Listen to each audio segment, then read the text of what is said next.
Hi, I'm Sarah, and for question number 1, which says to give an example of intersectionality from your own life, and how did intersecting identities influence your experience of the world, and how might those experiences have been different in a different intersection of identity.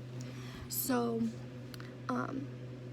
before coming to college, I came from a small town, so I wasn't really introduced to anybody who wasn't really like me. So now that I came to college, I'm friends with people who identify as LGBTQ, and I used to not be friends with people like that just because I wasn't exposed to people. Coming here has made me change my mindset and be more accepting. Now that I have been exposed to those types of topics and just different people, it has helped me gain experience of intersectionality of identity. So just coming to college has just made me open up more and gave me a little bit more experience and just to meet new people. For question number 2, it says to read the course content objectives and explain how you have or have not reached the understanding of ideas.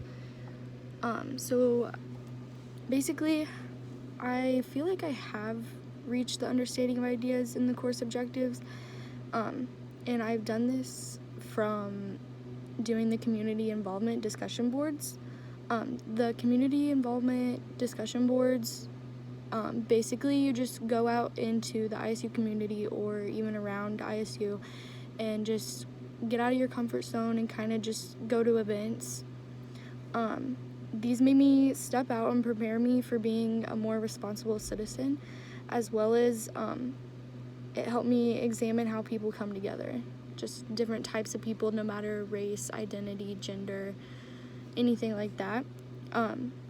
I've also identified some problems of gender roles while going to these events, which I explained in my discussion board. I went to a intramural softball game, and there I noticed that there were way more men at the baseball game than there were women at the softball game.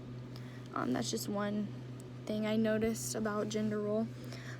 So for number 3, it says to read the objectives and explain how you have or have not met them. You can provide examples. It says what might you do next to better and more thoroughly meet these objectives, and suggest something I might change in my life. So for this, I've noticed I do have some personal biases, but taking a class like this where we talk about these issues and people can step out of their comfort zone and ask those hard questions, it really helps. Talking about gender, sexuality, and different roles like this in class has helped me become more open-minded. Like I said before, I came from a small town, so there are people around there that live by me and that I'm friends with that are just like me. And whenever you come to college, it's not like that. You meet a whole bunch of different new people. In the future, I plan to meet new people, ask questions that I might not know, and open up to people who aren't like me. So that's just one thing that I'm struggling with right now. And I think if I even take more classes like this or multicultural classes, it can help me overcome those barriers. And overall, I just feel like this class was pretty beneficial, and I would definitely recommend it to other friends who do have personal biases and who want to step out their comfort zone and talk about these issues but just don't know how.